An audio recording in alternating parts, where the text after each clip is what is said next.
obviously you've been through this whole process before. Now that you're a veteran, what's it like to be a bubble guy or a friend or a player that has to wait out these decisions? Yeah. It's just what I've been used to. Yeah. So I was a walk on in college, kind of very similar situation as an undrafted guy, and I knew since I went or tried out for the NFL, I knew that I was probably gonna have to fight for a spot every year, and that's the way I like it. It's challenging, but it's one of the best job interviews you can be a part of. So it's a long job interview process, but I like it. I enjoy it. I'm still loving football, so just gonna focus on playing the best football I can, and hopefully help the Dolphins win this year. Do you get any insight from E or Danny Crossman about kind of where you are and things, or do you just kind of let it fall where it may? I think the general idea with this coaching staff or the advice they give is like, don't be that guy that counts roster spots. So I don't do that. I just get the reps I do, try do as well as I can, and then let the chips fall where they may. Does this time of year get easier the longer you're in the league? I'd say it's less stressful just because you know how everything goes, what it takes, what an NFL game's like, how long the preseason is. I mean, obviously last year was different, but I remember my rookie season. So you know what the coaches are looking for, and you know what you need to do on the field to earn their trust. So in that aspect, that part's easier. But at the end of the day, it's still always a challenge. There's a lot of good NFL players on this team and then, around the league. So you're always competing against everyone. Said fighting for a roster spot, that's the way I like it. I mean, surely you don't like this better than absolutely knowing you're locked in on the roster, right? I mean, I feel like everyone has to earn their keep every year. Obviously, there's the big contract guys that have a higher probability of making the team, but everyone still has to make the team every year. So whether I like it or not, that's the way the system's set up. So I understand that's how it is, and so I'm not gonna wish that the coaches guarantee me a spot because I understand that no one really has a guaranteed spot at the end of the day. So how would you best describe what the emotions are probably like for a lot of the guys going through this the first time right now?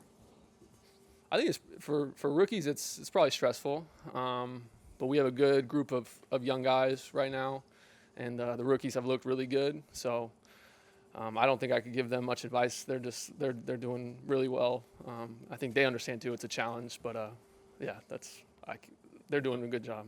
Patrick, going into the last game, is there anything different around this week in the locker room, talking with guys, knowing that you're fighting for spots?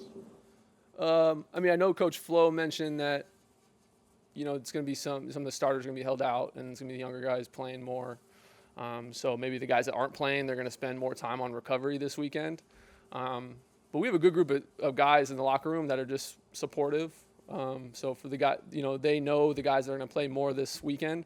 And so since we have a good group of guys, they're always supporting us. Patrick, do you notice any difference in maybe the mood of the team? I don't know if confidence or swagger is the right word, based on where you guys are after the big jump that you took from 2019 to 2020 and now heading into this year with outside expectations being a lot higher than they were either the past 2 years? I'd say we still have a young team, but we have an older team that's kind of, been around the league for a little while. I remember my rookie season, it felt like there was a lot of young guys on the team every week, competing for spots, bringing guys in. So I'd say now there's more continuity. Hard to judge the overall, like you said, confidence of the team. But I mean, I think there's just guys that we all know each other better. And so that's always going to build and create more chemistry. 2019 year or something. Mentioning that year, you and Miles, I guess, came in that year, and then Savon came in a little later. How was it that running back room? You guys kind of feels like you guys all kind of grew up together. Yeah, I actually trained with Miles before coming in, before the draft and everything. Yeah, up in Seattle, I trained with him. So we were friends before we even came on the team together. And Savon was there. He was still in college, but he trained at the same gym.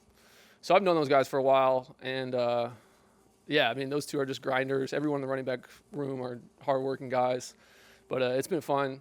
we're always texting each other, sending each other videos of workouts and stuff that we should try, and it's fun playing with those two. What are your impressions of the rookie Jerry Boaks? Like I said, all the rookies are good, but yeah, I think he's done a really good job of transitioning into the NFL. I think you guys have seen the clips. He runs hard. Yeah, Jared's a good running back.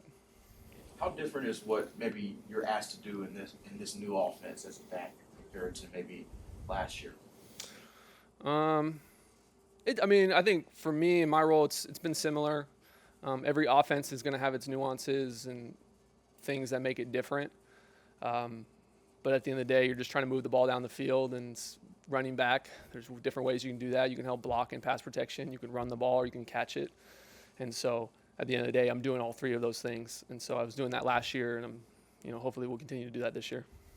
I actually want to know, I know you're not done playing anytime soon, but what is next for you after your playing days are over? Like, what do you want to do? Like you said, I love this game, and I'm gonna try to play as long as I can. So nothing's set in stone, but there's tons of things I'm interested in. I studied business, studied political science at Berkeley, and there's so many things I'm interested in. But maybe somewhere in the business world, we'll see. Your teammates still call you the accountant? The intern, yeah. The intern comes up a little bit. I was actually I was checking out at Chipotle a couple weeks ago, and the guy looks at me and goes, "Are you the intern?" And right then I was like, I want to text Fitz and tell him I'm mad that he told the media about that.